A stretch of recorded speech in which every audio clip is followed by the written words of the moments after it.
Hello and welcome to Pacific Pulse from the Western Highlands of Papua New Guinea. I'm Clement Paligaru. In this country of over 6.5 million people, the Western Highlands is one of the most densely populated provinces.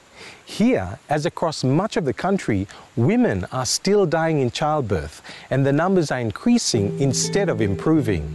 But health workers here and all over the country are working hard to urgently improve maternal health and save lives.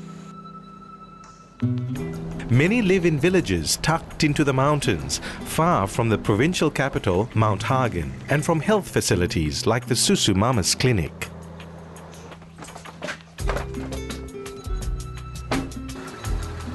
We are going for an outreach clinic in a very rural setting where there is no health facility. So we're providing maternal child health services there. We have about 7 nurses and the whole team goes with us.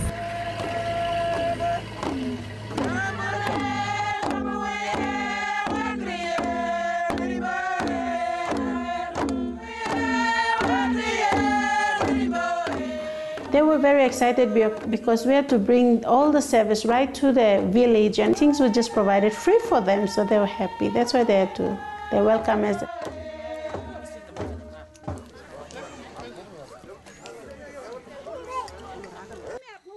Probably 2 or 3 babies born in a month. They are born in the village. There's no supervised delivery. Most of the babies are born depending on, a supervision from a whole mother or so. That's all, but no proper supervision. I gave birth to my kids at home, and I have 3 kids and no midwives. Most of the mothers are illiterate and they don't know what's happening in them.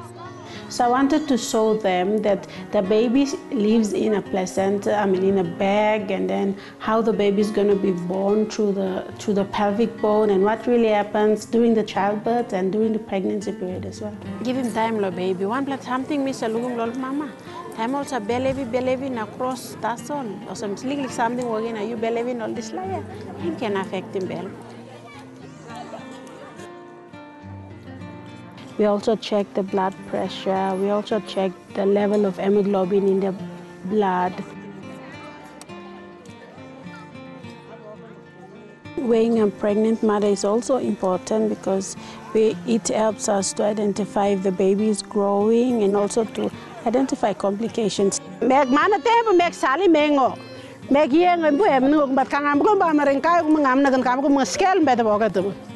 It is important to talk to them about the nutrition because they need to be healthy and they need to be strong.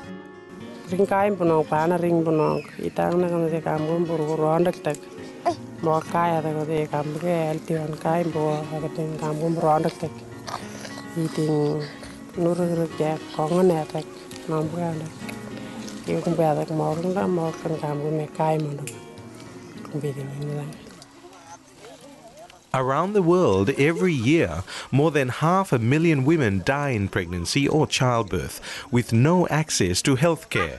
Almost all these deaths are in developing countries and could be prevented. Sometimes the babies breathe. Normally the head comes first, but then the legs come first. Sometimes the mothers die. We have 3 mothers lost their life. Our maternal mortality issue is a disaster and we should treat it as such. About 1,500 women die a year in pregnancy-related and maternity-related issues, 4 to 5 a day. And that's a lot of women dying that should not be dying when you compare it with other countries. With our Millennium Development Goals, we're not on track. In fact, the 2 demographic health surveys from 1996 to 2006 show a marked increase in the maternal mortality statistics. In the total Asia-Pacific region, we are the 2nd worst nation in terms of the recorded maternal mortality figures. Family planning in the Only for 3 or 2 years, man. Whatever. I do think community preparedness will help, making the total community feel responsible for the pregnant woman as well. The men, they should not come sleep with us or something like that. They pay bread price, so they want kids. So we don't have any rights because we don't have any strength, by having kids close. In our traditional times and during those times, we men, we think that woman is different from man.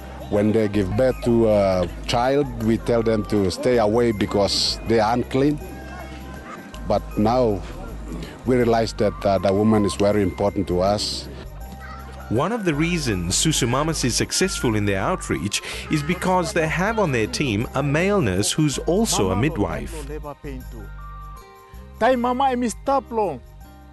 I go out to the clinic and I talk to the men. I told them about family planning because it is more important that the men has to know family planning. Men has to know the normal labor pain, the pregnancy period, how long does it take. He has to know to help the woman and preparation for the woman delivery and arrange the transport if the woman is in remote areas. Advice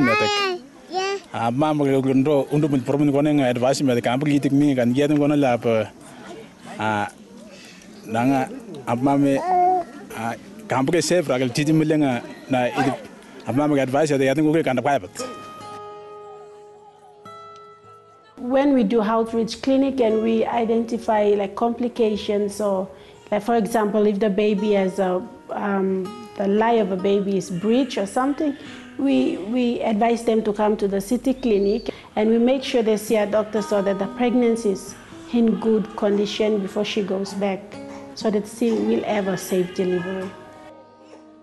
From the day we have started up until now, the number of clients that we've seen have increased up rapidly. So we have a big, huge workload that we have to address. We need more nurses in Papua New Guinea and Western Islands as well because most of our people, they live in the remote areas. There are more young people who want to become nurses, but it's the system that we only have limited number of school of nursings, that schools for them to be trained. Now, they should consider men, but they never consider male into nurses institution. So this is a challenge that goes back to those who enroll nurses. Nurses are there, they are thinking of helping the people. Once, if they don't have any equipment or things that they need to work, if they don't have it, they're not going to help the people. So the government has to look into where they are and support them with equipments and get them on training. Yes, pregnancy is a normal thing, but dying in pregnancy should not be normal, and there are ways we can prevent the deaths. When I see healthy babies being born and very healthy looking mothers, I feel very happy and I've achieved something good and the mother and the baby are healthy and I'm also satisfied. So this plamarasin by kisim one every day or same time similar night. Me and mas as a baby, me be nice for baby. Anything was must work money, na must school good, na must come up on blood doctor or pilot or be in time. I'm happy because I'm saving the lives, the human beings, and in return I see when they recover and they come in good health, I see that it's the outcome of my work and I'm happy about that. Thanks for watching. We'd love to know what you like about Pacific Pulse and any ideas you have for the program. So go to our website and make a comment or send us an email with your suggestions or story ideas. It's your Pacific Pulse. See you next time.